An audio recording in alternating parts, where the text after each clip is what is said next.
Awali aktivitas dan pelayanan Anda melalui renungan pagi menjadi putra dan putri Allah.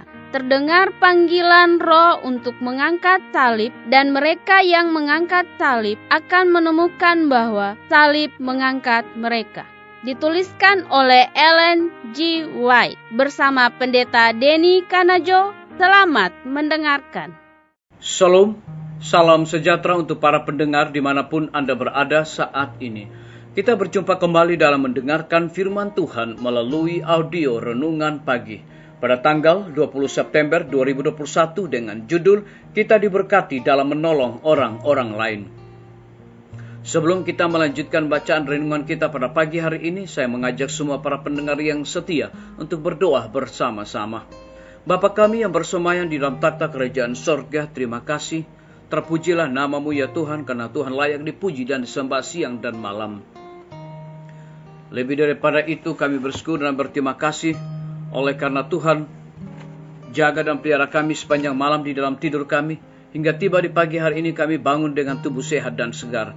Sebelum kami melakukan segala tugas pelayanan aktivitas kami sepanjang hari ini, kami rindu untuk belajar tentang kebenaran firman Tuhan. Curahkanlah kuasa Roh Kudus-Mu kepada kami, agar kami dapat mengerti dan mempraktekannya di dalam kehidupan kami. Terima kasih Tuhan Yesus, ampuni kami Bapa, karena kami sudah berdoa hanya di dalam nama Tuhan dan Juru Selamat kami. Amin. Ayat inti kita terambil di dalam buku Amsal 11 ayat yang ke-25. Demikian firman Tuhan, siapa banyak memberi berkat, diberi kelimpahan. Siapa memberi minum, ia sendiri akan diberi minum. Mari kita ikuti penjelasannya. Banyak orang yang baginya kehidupan adalah suatu pergumulan yang menyakitkan. Mereka merasakan kekurangan mereka, dan mereka sengsara dan tidak percaya. Mereka pikir mereka tidak mempunyai apa-apa untuk disyukuri. Kata-kata ramah, pandangan simpati, pernyataan penghargaan kepada banyak orang yang sedang bergumul, dan kesunyian akan bagaikan semangkuk air kepada orang dahaga. Perkataan simpati, perbuatan baik akan mengangkat beban berat yang menekan bahu orang-orang lelah. Dan setiap kata atau perbuatan baik yang tidak mementingkan diri adalah suatu pernyataan kasih Kristus untuk umat manusia yang sesat. Orang yang murah hati akan beroleh kemurahan. Siapa banyak memberi berkat, diberi kelimpahan. Siapa memberi minum, ia sendiri akan diberi minum. Ada kedamaian manis bagi roh yang penuh kasih sayang. Suatu kepuasan yang menyenangkan dalam kehidupan pelayanan yang melupakan diri untuk kebaikan orang-orang lain. Roh Kudus yang tinggal dalam jiwa dan dinyatakan dalam kehidupan akan melunakkan hati yang keras dan membangkitkan simpati dan kelemah lembutan. Engkau akan menuai apa yang engkau tabur. Waktunya akan tiba, bila mana bumi akan berputar ke sana kemari dan akan dipindahkan seperti pondok. Tetapi pikiran, tujuan, dan tindakan para pekerja Tuhan, meskipun sekarang tidak terlihat, akan muncul pada hari yang besar itu, apabila pembalasan terakhir dan pahala diberikan. Hal-hal yang sekarang dilupakan akan muncul sebagai saksi, baik untuk menyetujui atau untuk menghukum. Kasih, kesopanan, pengorbanan diri ini tidak pernah hilang. Ketika orang-orang pilihan Allah diubah dari kefanaan kepada kebakaan, kata-kata dan perbuatan kebaikan mereka akan dinyatakan dan akan dilestarikan selama zaman kekekalan. Tidak ada tindakan pelayanan tanpa pamrih, betapapun kecil atau sederhana, yang pernah hilang.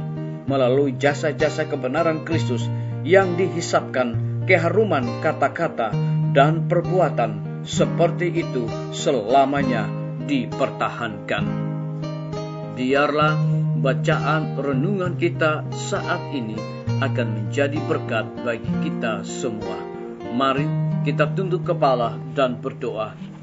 Bapa kami yang bersemayam di dalam takhta kerajaan sorga, terima kasih oleh karena kebenaran firman Tuhan pada pagi hari ini memberikan kekuatan bagi kehidupan kami, terlebih iman kami terus bertumbuh di dalam Tuhan. Dan lebih daripada itu memberikan satu penekanan kepada kami bahwa kasih, kesopanan, pengorbanan diri ini tidak pernah hilang ketika orang-orang pilihan Allah diubah dari kefanaan kepada kebakaan. Kata-kata dan perbuatan kebaikan mereka akan dinyatakan dan akan dilestarikan selama zaman kekekalan. Terpujilah namamu ya Tuhan. Pada pagi hari ini hamba berdoa untuk pemerintah kami. Tuhan memberkati Bapak Presiden bersama dengan wakil, para menteri dan stafnya, Bapak Gubernur bersama wakil, Bapak Wali Kota bersama wakil, Bapak Bupati bersama wakil, camat dan stafnya, kepala desa, lurah, RT, RW, dimanapun mereka berada saat ini Tuhan.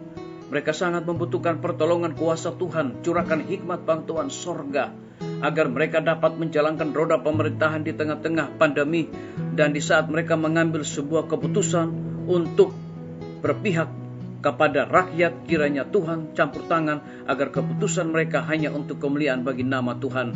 Dan menjalankan tugas tanggung jawab mereka dengan sebaik-baiknya.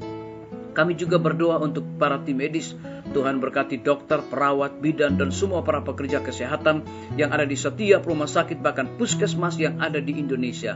Saat ini mereka juga perlu mendapat pertolongan kuasa Tuhan, yaitu kekuatan, kesehatan, hikmat, pengetahuan sorga, dan dedikasi di dalam pelayanan mereka di tengah-tengah pandemi saat ini. Kami juga berdoa untuk guru-guru, kepala sekolah, dan semua siswa dimanapun mereka berada. Tuhan lindungi pelihara mereka, curahkan hikmat, pengetahuan sorga selalu kepada mereka. Pimpinan-pimpinan organisasi gereja Tuhan dari tingkat yang tertinggi sampai kepada gembala jemaat, kami serahkan mereka ke dalam tangan Tuhan, karena mereka sangat membutuhkan kuasa Roh Kudus untuk menjalankan tugas mereka, pelayanan mereka di tengah-tengah kesulitan hidup saat ini. Kami menyerahkan juga TNI, Polri, PNS, wira swasta, petani, pedagang, nelayan, ojek online, dan saudara-saudara kami yang ada di dalam penjara. Tuhan lindungi pelihara mereka, berikan kekuatan, kesehatan, dan sukacita agar mereka juga dapat menjalankan tugas mereka dengan sebaik-baiknya. Kami juga berdoa untuk para pendengar yang setia dimanapun mereka berada, yang berulang tahun saat ini. Dengan bertambahnya usia yang Tuhan percayakan dalam hidup mereka, mereka juga selalu bersyukur dan melayani Tuhan senantiasa. Yang sakit di rumah, bahkan rumah sakit, Tuhan jamah tubuh mereka yang lemah untuk memperoleh kesembuhan. Yang hidup di dalam ketidakkepastian, kebimbangan iman, Tuhan berikan kekuatan iman kepada mereka untuk terus bertumbuh dan berharap kepada Tuhan Yesus. Terima kasih Bapa yang baik. Ampuni kami Tuhan, karena kami sudah berdoa hanya di dalam nama Tuhan dan Juru Selamat kami. Amin. Sampai jumpa. Tuhan Yesus memberkati kita semua.